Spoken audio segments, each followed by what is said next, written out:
Today we're going to be hauling hay. I'm going to show how I stabbed the bale inside an actual demonstration and talk about it a little bit in this video here in a little bit. But we are hauling hay, the hay that we baled the other day.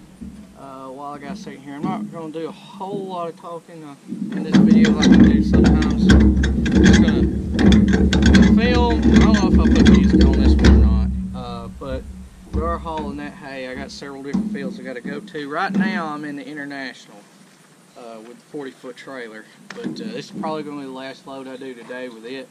I'm going to switch over to the C70 because I got some places it's hard to get in and out of, and the C70 I can haul nearly as much as I can on this long thing. But I wanted to talk to y'all today about the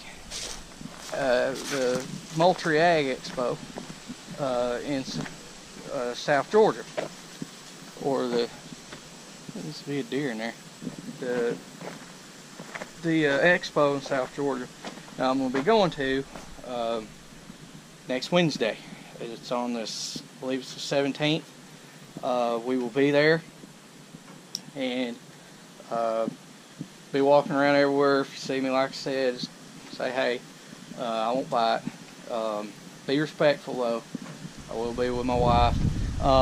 But the equipment to look at it that I was talking about in the other video, don't forget, put it in the videos today, or in the comments section. I'm probably going to do this maybe one more time before we go, and then that'll be it, because I need to get a list of all the equipment.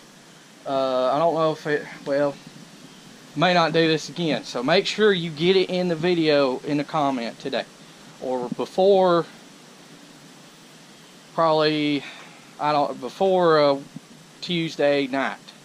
I need to know so I can make a list and then pick from it, because I'm probably just going to do like 10 different things, because it's going to take a long time to walk around and really look at everything and do that. But I will go to the booths and I'll look at the equipment, so make sure you put it in the comments if you want me to look at certain pieces of equipment. And then I'm going to try to go around and look at the most requested stuff. But we will be there on the 17th. If y'all are going to be there, cool deal. But I'm doing this for the people that can't come, that are interested in stuff, and maybe they're tied up and they can't make it, or maybe they live all the way on the other side of the country and they can't come.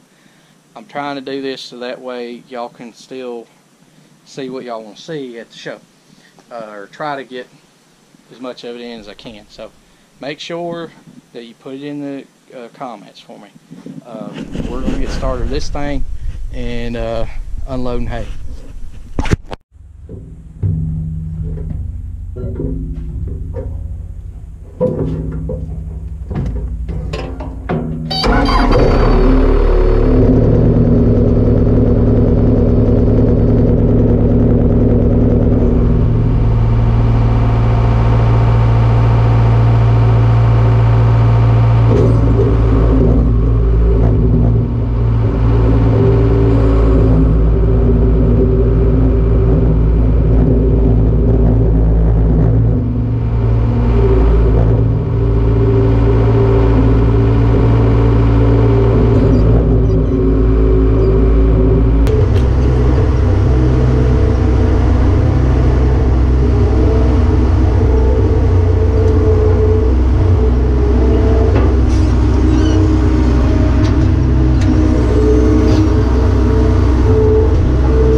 everybody, or not everybody, but I had a lot of people asking, how was I piercing these bales inside? I know I talked about it in the video of the different hay spears we did, but this is going to be a short continuation of that. I'm just going to show exactly how I do it without being up against the hay.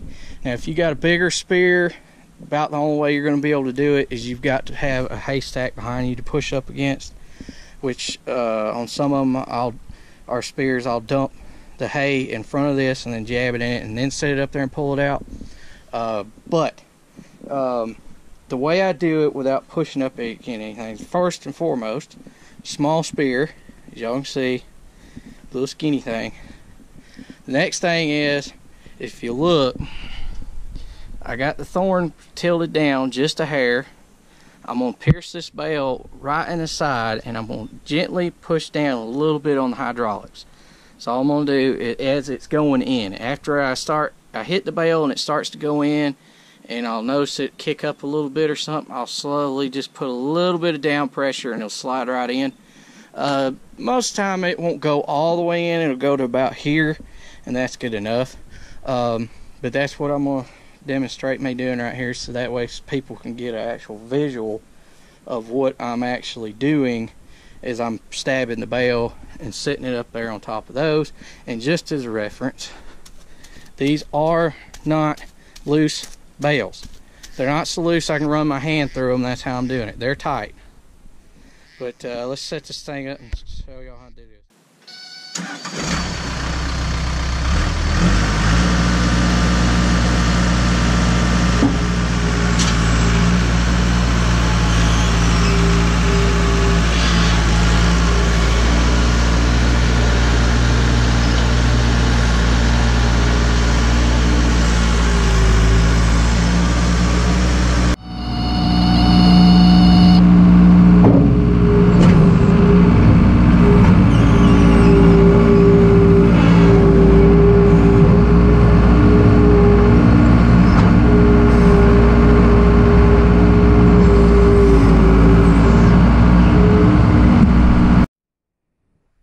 There you go. It's not hard, even with this little spear. It's a little bit aggravating, but after you get a technique to it, you can get it in there.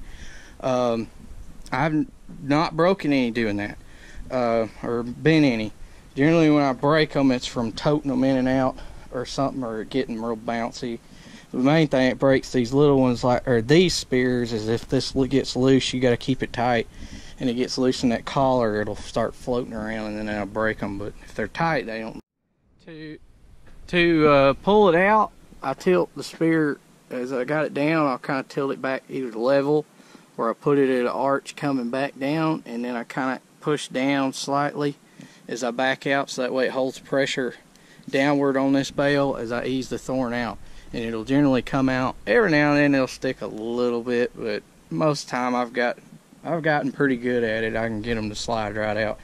Especially the key thing is these spears. These little slim, gradually get bigger spears. Like I said, they don't really ever bend. These don't bend, they're hardened, and they don't. We might break one out of all the spears we got. We might break one every year, maybe one, which that's pretty normal on any of them. That's including all the tractors and all the skid steers. We might break one, and that's it. But I'm gonna set this up so that way y'all can watch me on the next one pull out, and I'll do it in high speed.